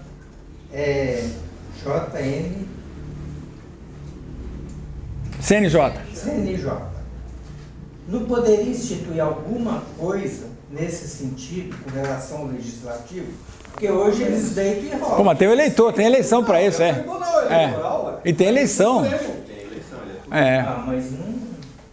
Bom, Vamos lá. Bom, eu acho que isso é complicado por causa disso, de determinar o anseio, né? Eu acho que o que eu estou dizendo aqui é que eles não vão dar tiro no pé, o que eu também não gosto de dar. Aí eu não sou muito diferente deles, talvez, né? Então, é isso. Então, dado que eles podem fazer certas coisas e não podem fazer outras. Se a gente entender o que eles não podem fazer, talvez seja, é bom para a gente não dar murro em ponta de faca. É só isso que eu estou querendo falar aqui, né? Então, evitar da gente querer fazer coisas que não vai rolar, né? Em relação, então, ao pergunta sua, Alexandre, o mapa do Feliciano, quer ver? Deixa eu botar aqui, ó. Vai ver se aparece aqui, ó. É esse aqui. Tá vendo? Ele tem... que é L0 e 1 nesses azulzinhos mais claros, tem um pouquinho de concentração, tá vendo? Até eu mostrei ali que era São Sebastião, tá vendo? Ali, os outros eu não tenho a menor ideia de que sejam. Mas ele é um mapa bem espalhado, ou seja, o Moran dele deve ser alto. Eu não calculei o Moran dele ainda, mas o Moran dele deve ser alto, né? A gente vai botar lá, não sei se o Espacial 2 tem. O Espacial 2 tem o Moran? cidades grandes. Então, a gente foi lá, mas o morando dele deve ser alto. Por definição, a gente olha para essa distribuição aqui, o morando dele deve ser alto, porque se eu pegar qualquer município, ele me ajuda a entender os votos no município vizinho. Essa é a base, né? Então, eu acho que... Tem algumas zonas, né? No oeste paulista, também na região... Claro, isso. Aqui, né? Outra aqui no oeste... E em relação à questão das micro-regiões, eu também acho que micro-região, o que a gente gostou de micro-região, primeiro, foi feita pelo IBGE, segundo, foi feita em 89, ou seja, bem antes do que a gente... É exógeno, entendeu? Quer dizer, não foi uma coisa que a gente, pelo menos do período que a gente estava analisando, veio antes. Pode até ter influenciado, quer dizer, claro que tem uma endogeneidade aí, mas pelo menos, né, fica menos grave o problema. Então, a gente gostou por causa disso, mas eu claramente queria fazer mais coisas. O Glauco está fazendo uma linha, a gente está fazendo em outra, que é essa coisa de explorar o Moran, ver não sei o quê, tentar entender melhor essas concentrações. Então, são duas formas de você desenvolver esse mesmo problema, né? O IBGE tem aquele estudo das áreas de influência. Isso. Tem. Que é a importância do município para a rede urbana local, regional, assim por diante, claro. Não, acho assim, o cara que está em Santos, por que ele cresce para o norte ou para o sul? Ele não cresce para as redes urbanas. Santos, ele cresce para baixo, não cresce para o norte, no litoral norte. Então Santos vem para São Vicente, não vai lá para Canhanhem, mas não vai para São Sebastião. São Sebastião tal vai para São José dos Campos. Eu acho até que isso tem a ver. Eu só não acho, quer dizer, não acho que o Glauco acha também não, hein? Tá? Só não acho que tem que ser determinismo, de novo, a gente voltar para o determinismo geográfico, né? Assim por diante. Então, é claro que ajuda, uma vez que eu estou lá, ajuda, mas eu acho que essa coisa de política os apoios são meio construídos na política mesmo, na conhecimento de conhecendo gente, assim por diante, ganhando apoio, fazendo favores, trocando... eu acho que é um pouco isso.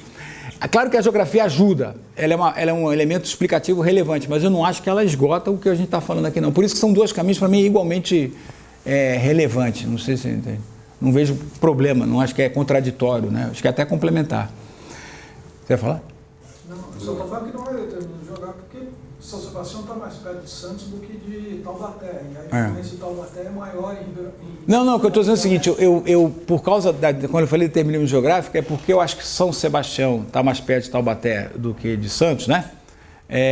Eu vou ver isso aí. Eu acho que essa coisa assim, o apoio vai ser muito mais de política, quer dizer, claro que a probabilidade de eu conhecer alguém em Santos e depois conhecer alguém em Itanhaém pode ser maior do que conhecer alguém em São Sebastião.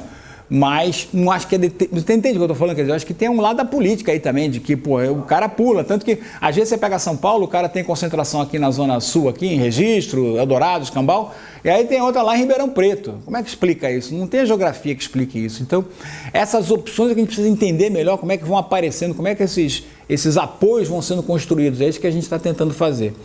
E aí volta para a sua pergunta lá, que é a questão do papel.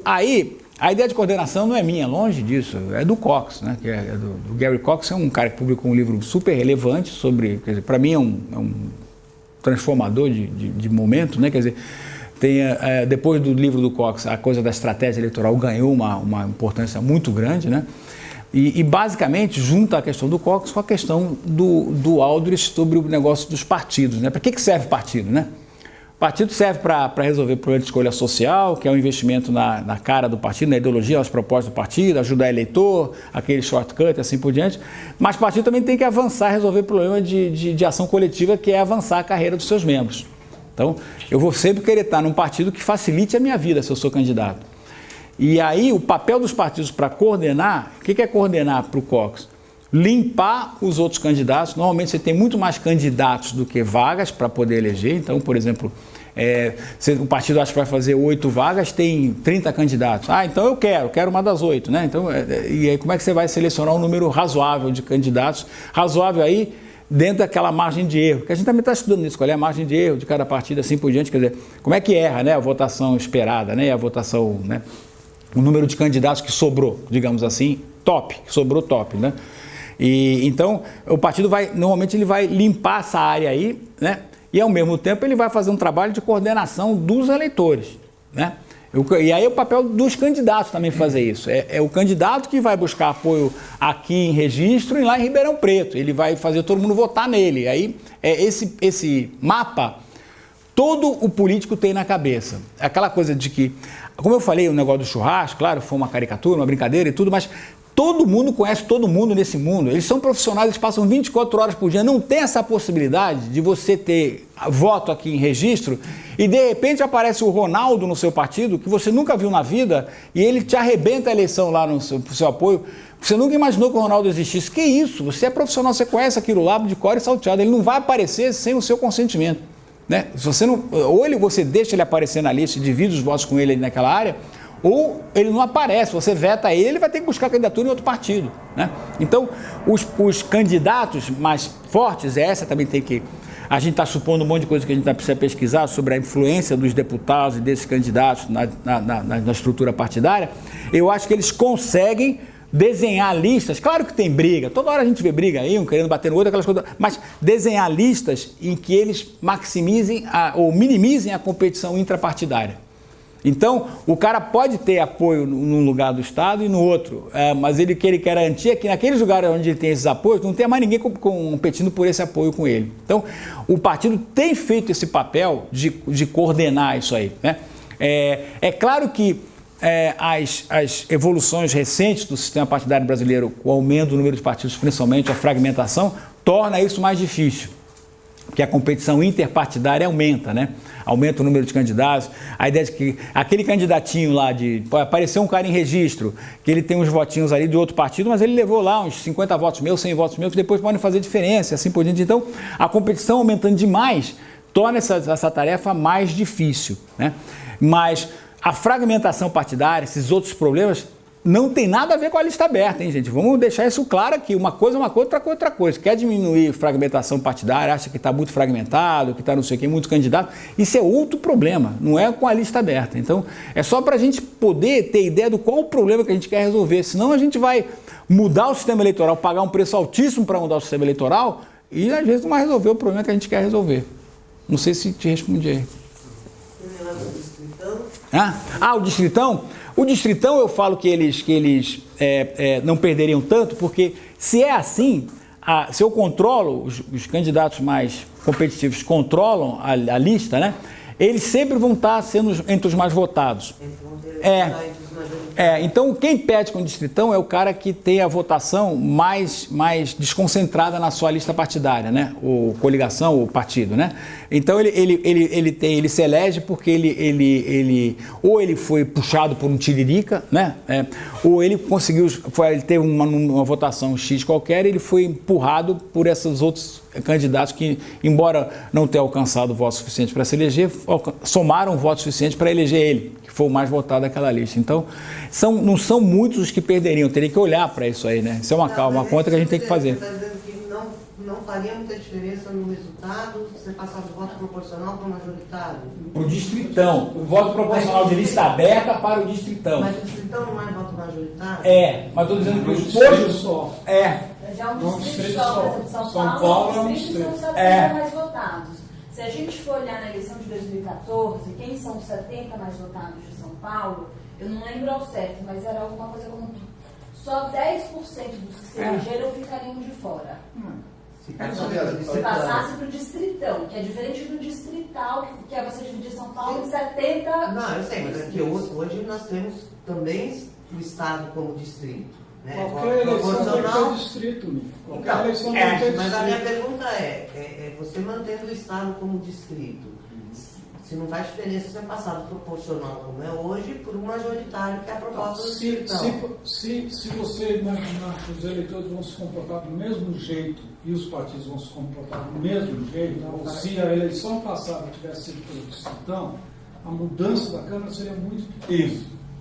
Mas isso assumindo que eleitor e partidos mantenham as mesmas estratégias. O que o distritão é? Ele é contra os caras que têm muito voto conceituado. É contra o Tiririca. Contra o Tiririca. Porque o Tiririca transfere voto para a gente sem voto. E é isso que os caras não gostam. Eles vão vetar o Tiririca. Quem teve em São Paulo teve dois. Porque São Paulo dá alto em relação aos outros. Que é Tiririca e Russomano. O Russomano elegeu 4. essa última eleição. Né? Inclusive aquele cara que era o relator. Você tira o valor do somando, tira ali, né? Do partido, tira o valor do lista. Então, eles não podem ganhar mais gente. O Enéas. O problema é o Enéas. Aí o partido vai ter que agir para tirar esses caras fora. Mas isso é no estático. Quando você jogar isso para eleições em seguida, vai mudar tudo. Vai mudar tudo. Porque muda toda a estratégia. Muda toda a estratégia. Vai ter que se adaptar. Na primeira eleição o efeito vai ser pequeno. Depois vai aumentando. E como todo mundo só está preocupado com a próxima, as outras, né? A próxima é que é relevante por causa do foro privilegiado, essas coisas todas, mas é essa aí que está preocupando todo mundo. Mas no curto prazo, claro que vai se adaptar, é evidente, o jogo vai mudar. Muda tudo. Bom, vamos lá. Eu estava inscrito. Tem mais gente aqui, mas deixa eu tenho que anunciar, né, quando eu Cadê? Aqui, ó. Tá? Eu vou aproveitar esse quadro, é a coisa do Feliciano, né? Porque assim, na exposição tem um candidato e tem um partido, sempre tem isso, né? Eu fico perguntando o que tem no meio, que também ordena essas coisas, né? Olhando o Feliciano, a primeira coisa que me veio, bom, os evangélicos cresceram, estão espalhados, tem organizamento, né? Mas depois me veio umas outras variáveis. Ele é do PSC e ele é ligado à Assembleia de Deus. E a gente sabe que a Assembleia de Deus é como era as cidades pernambucanas, eu até falava, né? Tem qualquer cidadezinha, tem uma capilaridade absurda, né? A Assembleia de Deus. Aí você pode pensar, a Igreja Universal que está no PRB também tem uma capilaridade, uma capacidade de abrangência. Mas quando eu fiz pesquisa anos atrás, percorrendo templos da Universal em São Paulo, eu vi que ela botava um candidato a vereador em certas regiões da cidade e depois em outro. Né? Até depois eu queria testar, pegar os da Assembleia de Deus do PSC e os da Universal do PRB, que embora estejam espalhados, acho que tem uma lógica da Universal, que como ela é concentrada, ela consegue distribuir, né? Claro. Ela é espalhada e ao mesmo tempo produz essa coisa concentrada, né? E produz um efeito, né? Então, é mais um comentário, mas assim, o que quer dizer, entre partido e candidato, quer dizer, sobretudo nessa fragmentação, nesses partidos menores, né, você pode ter outras coisas que atravessam, né, e produzem um tipo de estratégias diferentes, mas com essa coisa da concentração e dispersão. Não, eu quando falei do Feliciano, não falei da igreja, não. Eu falei que ele era voto de opinião. Pode até ter voto aí da Assembleia, mas eu acho que é difícil a Assembleia de Deus, dadas as características que ela tem, de coordenar voto. Ao contrário do PRB, a Ana Cláudia lá está fazendo tese sobre isso aí, que é exatamente isso. Que o PRB, a suspeita que a gente tem é que ele é o mais próximo que tem de funcionar como se fosse um partido político. Ele vai organizar a lista dele, vai dizer quem vai ser candidato e vai distribuir, vai maximizar o apoio. Ele tem, ao contrário da Universal, que é uma... Tem alguém, com todo respeito aí, né? Mas é mais desorganizada, né? É mais inorgânica. A Assembleia de Deus A Assembleia é mais inorgânica, né?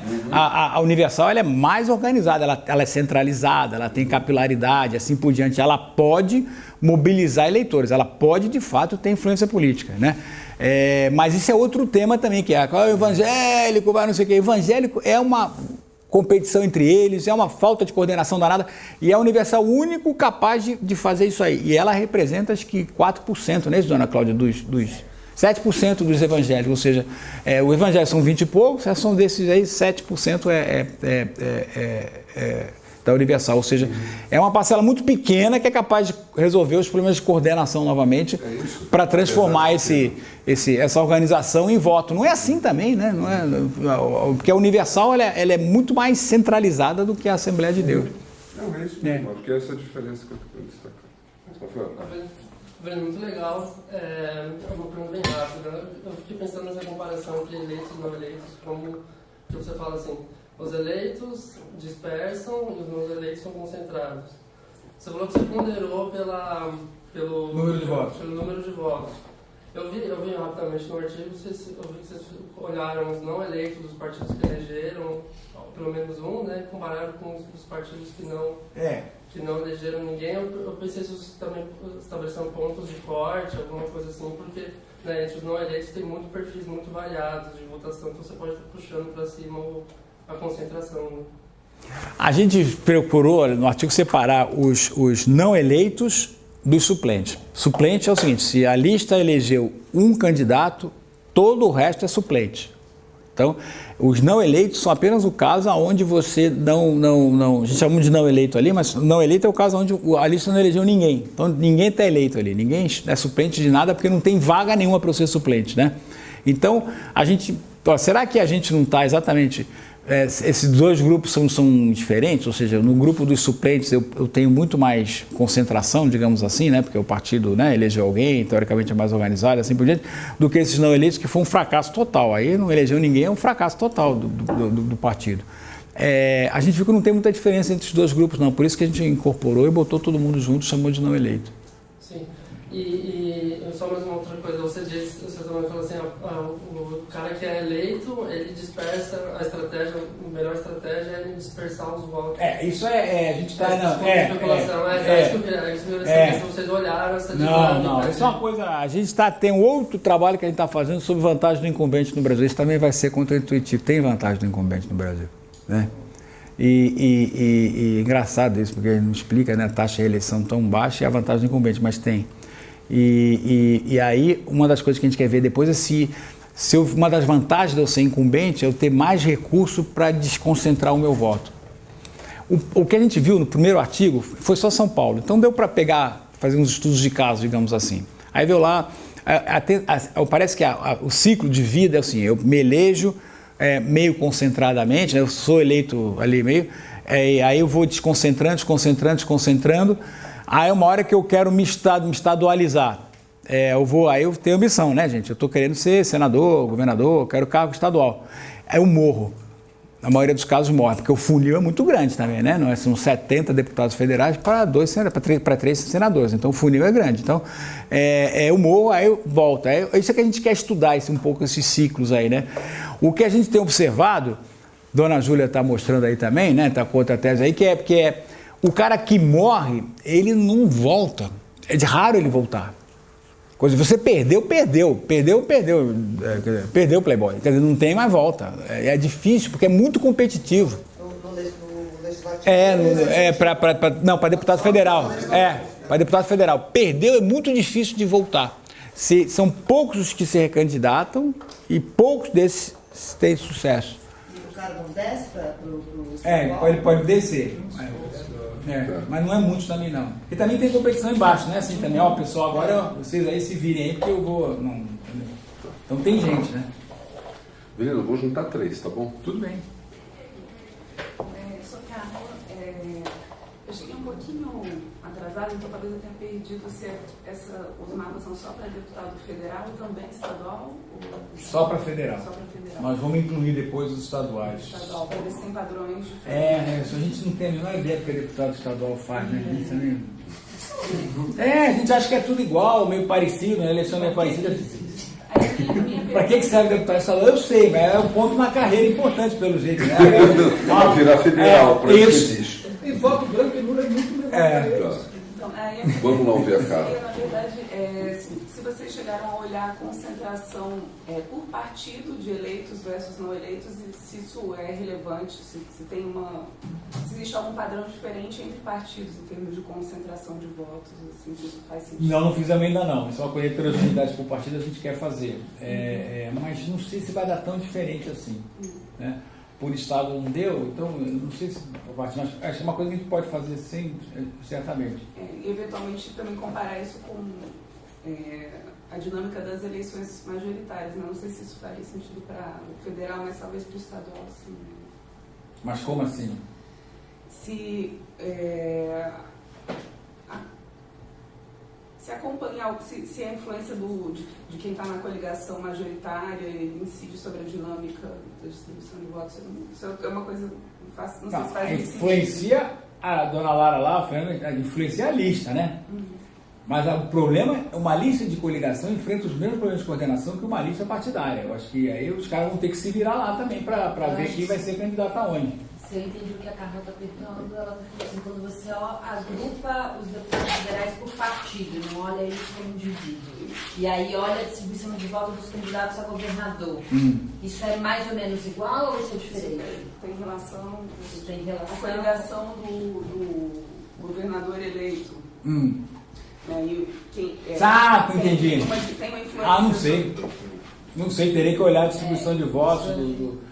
Esse site aí que eu mostrei rapidamente para vocês, a gente espera botar ele num lugar mais decente, estamos indo para a Amazon para ter mais recursos, e aí ele vai ser mais rápido, mais fácil, e aí vai ter também governador, deputado estadual, para todo mundo aí, vai ficar legal, vai ser um trabalho que a gente pretende desenvolver aí.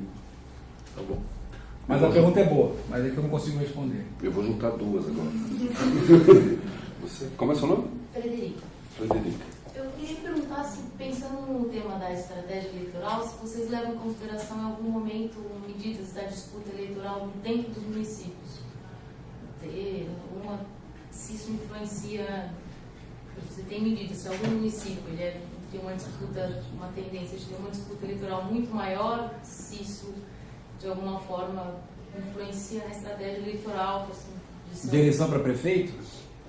Não, de eleição para deputado estadual, acho que o Glauco mesmo tem um artigo que ele coloca na medida T, e aí varia bastante, acho que ainda os fatores que influenciam, ainda acho que meio misterioso, não vi nenhum artigo que consiga definir muito, mas eu fico pensando, tem alguns, dá para observar, eu estou fazendo um pouco isso com o deputado estadual, você vê alguns municípios que eles têm uma tendência, que tem uma competição alta dentro. Tem muitos candidatos que têm um número alto de votos, que tem um T alto em vários anos, ainda que depois que você faça modelos de controle. Eu fico imaginando se isso não é algo que contaria se um deputado, vou fazer a minha eleição, vou concentrar aqui nesse município, mas esse município já tem muita gente, ele é muito disputado, vai ser difícil eu conseguir muitos votos aqui, não sei, pessoal. Vamos ver aqui o Fernando. Avelino, não só acho que o G tem um problema com os não eleitos, que vai puxar a concentração, né? Porque o cara tem pouco voto, ele não vai concentrar necessariamente, como também tem que conseguir controlar para a distribuição dos municípios, né? Isso. Lá o caso do Amapá, ninguém vai ter G alto, né? Porque vai estar todo mundo próximo do que vai estar todo mundo em Macapá. São Paulo também vai dar por causa da região metropolitana de São Paulo. Não tem como se eleger se você não tiver muito voto na região metropolitana de São Paulo. Então a concentração da distribuição dos municípios, né, que é a sua unidade, está influenciando. Então você tem que conseguir escapar disso. Aí uma forma é usar uma unidade menor e simular. Né? Você tem que ir buscando por urna e falar, bom, ou local de votação. Se esse local de votação se distribuísse para o estado inteiro, como que daria a distribuição desse cara? Entendeu? Você tem que montar isso, porque senão você vai estar sempre com esse G. Ele tá sendo puxado para baixo porque tem muita cidade grande. Não tem como ele dar alto. Sim, mas então... Então vamos dizer de outra forma. Deixa eu dizer de outra forma. Talvez o primeiro passo a fazer, que a gente nunca faz, e talvez devesse fazer, é a distribuição do eleitorado brasileiro. É isso. Porque todo mundo fica discutindo rural. Não tem mais eleitoral. Não tem mais eleitoral. Exatamente. Qualquer estado do Brasil, as concentrações nas capitais estão por volta de Macapá. Né? Ou pelo menos nas regiões metropolitanas, está dando isso aí. Então, tem que se eleger nessas cidades. E aí, se você usa isso como unidade para fazer o desvio, os outros vão... Mas olha só, eu acho que tem que se eleger por aí. Mas é aí que está o negócio. Se você tem São Paulo tem 30%, né, dos eleitores, mais ou menos 30% dos eleitores aqui do estado. Né? A região metropolitana. Eu acho que o município tem quase 30%. Os municípios são... A região metropolitana é mais. É 50%, 22 milhões de 40. A região metropolitana E aí, mas é o seguinte, aí eu vou lá, se eu for fazer campanha, eu tenho que fazer campanha. Porra, então eu vou para São Paulo, 30% dos eleitores, ou para a região metropolitana, 50%, né? Onde tem eleitor, vou fazer campanha, tem eleitor, legal. Só que eu e a torcida do Corinthians não tá fazendo campanha lá. Então é competitivo pra cacete. Não é assim, que eu tenho que buscar outros lugares para arrumar voto, porque senão eu vou perder. Vou ganhar, posso até ganhar, me eleger, mas vai ser caro, é competitivo, é difícil pra caramba. Ou eu tenho um monte de apoio local aí no município de São Paulo que me garante a eleição. Ou o voto de opinião, quer dizer, o Suplicy se elege ainda com voto de opinião, aquelas coisas todas aqui em São Paulo. Então, eu concordo com você, mas o que eu estou querendo dizer é exatamente isso, ou seja, não dá para falar de concentração eleitoral no Brasil se você não considerar a distribuição dos eleitores. É esse o ponto. O primeiro ponto talvez seja fazer uma coisa mais sistemática de distribuição dos eleitores, para a gente ter claro isso, né? Qual é o parâmetro? Claro. Qual é a possibilidade? Entendi, claro. Não, ótimo. Senão você não tem um modelo nulo. Isso. Então, vocês estão controlando pelo modelo nulo, mas o problema é que é a heterogeneidade da unidade. Né? Então, aquele branquinho lá que não teve nenhum voto, está entrando como uma unidade do mesmo jeito que a cidade de São Paulo, para construir os desvios, porque é proporção, é sobre 100. É verdade. Então, aí o G está sendo... Ele não está medindo o que você precisa medir. Você está querendo que tem que ponderar pelo... Tem que ponderar. Ou então você tem que, como ela estava dizendo, você tem que quebrar a cidade de São Paulo, faz por região. Nós estamos fazendo zona, isso, no caso, nós estamos, isso. Senão você não vai conseguir ter a unidade uniforme. Isso. Né? A distribuição. Em São Paulo, a cidade de São Paulo é um mundo à parte. A gente está agora dedicado um pouco a isso. Quer dizer, você tem toda a razão, né? A gente tem que abrir mais isso aí. Pega o Rio de Janeiro. Quantos tem ali no Rio? Eu acho que ali é 70%, não sei. Aqueles outros lugares que você não a grande região aqui. A Zona d'Arc, ela teve 10 votos num lugar e deu uma puta de concentração. Porque não tem ninguém lá. Não, a gente não está interessado na Joana d'Arc. O número de votos dela está concentrado mesmo. Joana d'Arc, ela de lá, mandaram ela ser candidata, ela resolveu ser candidata para ver como é que era e teve lá seus 10 votos, entendeu? Não estou interessado, com todo respeito à Joana d'Arc, né? Assim, não é o meu foco de interesse maior. Você tem toda a razão nisso. Acho que a gente tem que avançar nessa coisa da distribuição dos eleitores. Se não entender mais ou menos, e entender que São Paulo é outro mundo, São Paulo é um mundo à parte. São Paulo é quase que você pode estudar São Paulo como se fosse um estado. Nós estamos tentando caminhar para isso também, para tentar entender melhor essas dinâmicas. Mas aqui o ponto aqui era só esse mesmo. Olha, considerando a distribuição dos eleitores, não tem concentração. Porque se você tem todos os eleitores do Amapá na capital, então todo mundo, por definição, é concentrado. Então, mas as outras medidas todas encontravam concentração onde não tinha. Isso é que eu estava querendo dizer. Então, aí começava a ter toda aquela discussão de stronghold, de distritarização e não sei o quê. Caramba, eu posso me eleger para São Paulo? Posso, mas eu vou ter que suar pra caramba. Eu não vou ser dono de São Paulo porque eu me elegi para São Paulo e assim por diante. Esse era o ponto. Eu concordo inteiramente, acho que a gente tem que avançar nisso aí. Tem outra pergunta aí, agora eu perdi, Fernando, estamos conversando. Que era a pergunta anterior? Não, era da Frederica, mas eu acho que foi incorporada. Foi sobre a competição dentro dos municípios. Isso é outra coisa, eu acho, Frederica, assim, primeiro, deputado estadual, eu não entendo nada. Falando francamente, não sei, não vou falar sobre o que eu não sei. Mas a gente acha que a competição intramunicipal, ela é um fator relevante. A gente tem agora um outro trabalho que a gente vê que se ele elegendo o prefeito tem efeito positivo sobre a eleição para deputado federal depois. Eu suspeito, se a gente está certo nisso tudo que eu falei antes, que o número de candidatos do partido naquele município pequeno, principalmente, não vai ser muito alto, não. Então, quer dizer, você cada um... E aí é o seguinte, um município pequeno, ele tem alguns apoios para ser conquistados, né? Para serem conquistados. E eu acho um pouco que como é que você consegue esses apoios, né? Ou via partido, como eu falei antes, ou via compra de votos. Você vai comprar, não o eleitor, vai comprar o cara que tem os votos. Então, você me oferece 500 votos, me dá um preço pelos votos, eu te pago os recursos, né? Então, o tamanho de uma coisa e de outra também, eu não sei direito. Essa é uma discussão que a gente tem com o Lucas Novaes, um cara que fez Berkeley, que ele acha que é só compra de votos. Fala, Lucas, não é, tem um elemento partido aqui também. Então, na verdade, eu falei, a gente está olhando para a parte cheia e para a parte vazia do copo. Eu talvez esteja olhando para a parte vazia, para a parte cheia, e você para a outra parte, né? Mas acho que as duas coisas existem no caso brasileiro. Então, a eleição municipal, eu acho que o elemento municipal aí vai ter pouco candidato dos partidos com votação expressiva. Claro que sempre tem, né? Assim, o meu parente é de lá, não sei o que, tá na área, sabe, de outro candidato, os caras vão votar em mim, se não votar vai dar crise na família, mas assim, no resto, né, sempre tem esses, mas a concentração mesmo acho que vai dar em poucos candidatos. E é uma coisa de fazer a lista, né? Quer dizer, eu quero minimizar, uma lista eficiente é minimizar a competição intrapartidária.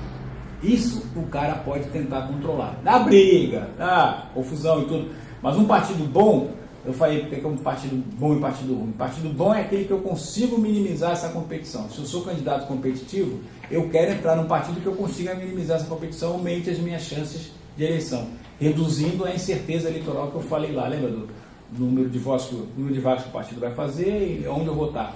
Quanto mais eu conseguir reduzir essa incerteza, eu melhoro o partido para mim. Mas aí o partido bom é o partido pequenininho. Que eu sou se você manda. Mas aí tem gente que vai ter que topar isso, né? Mas topa, tem pequenininhos. Tem. Acho que a gente estava vendo lá, quando você estava falando com a dona Júlia lá, vai ter um cara que vai eleger sozinho, é o dono do partido, né? Você tem o dono do partido e tem os caras que estão em campanha ali para fazer outras coisas, e tem os partidos maiores. Esses aí você vai ter uma discussão séria sobre quem é quem nessa história aí, quem vai poder entrar nessa lista e quem não vai. Vai ter gente que vai ter que abrir mão, vai ter gente que vai ter que esperar a vez. São partidos, a única vez que eu olhei para esses dados, eu não vou voltar, porque esses dados de filiados são uma porcaria, né? São o pior banco do TSE, esses dados filiados. Mas a única vez que eu olhei, é assim, tem diferença. Se você entra no PR e vira candidata, entrou no PR um ano antes, agora é 6 meses, né? 6 meses antes vira candidata. No PT não é assim, não. No PSDB, no PMDB não é assim, não. Tem fila lá dentro. Essa fila é isso aí. Quem vai estar abrindo mão para não sei o quê, agora eu vou esperar minha vez, porque tem uma fila ali dentro. Tem um número de anos, acho que era pelo menos um ciclo eleitoral nesses partidos. Então, não é cheguei, pessoal, sou candidato. Os partidos mais organizados têm uma briga ali dentro. Ok, então obrigado. Só fazer um desculpa. Hoje está rebelde. Entendeu? Só uma coisa que me ocorreu agora, pensando nessa coisa da coordenação partidária, distribuição de votos, etc., então também, a partir da sua pesquisa, a gente pode deduzir que se aprovar também a candidatura avulsa, não tem grande... Não, ao contrário. Não, ao contrário. Se aprovar a candidatura avulsa, desmorona isso tudo aí. Desmorona. Porque aí o cara não consigo mais controlar a lista. Eu não consigo evitar que ele seja candidato na minha área, do partido. Ele pode ir para outro partido, isso é o problema dele. Pode mudar de partido com os custos que ele tem de mudar de partido, né? Agora, se é avulso, qualquer um pode aparecer lá. Mas não existe candidatura avulsa e partidária ao mesmo tempo. Não, desmonta isso, Não, se for proporcional... Não, ela falou no distritão. Não dá. Eu falei, mas distritão não tem mais partido. Não, proporcional, o nome todo é proporcional por lista partidária, ou seja, não tem candidatura avulsa quando é proporcional.